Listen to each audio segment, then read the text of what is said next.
یعنی تاجیکستان کشوری سرکودک است. شاید برای آنکه ما سرکودک هستیم قدرش نمیرسیم، یعنی به قدر نعمت نمیرسیم. به قدر نعمت. بعد مادری تاجیک کتابخانه است. اصلا کودک رو کتابخانه کتاب دوست میکند، اویلا مکتب نه.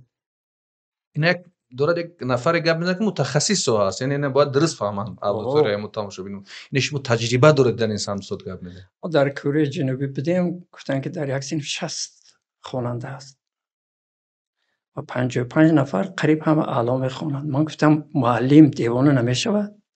در ما 30 35 40 نفر رو میگوییم که این صنف میترکد.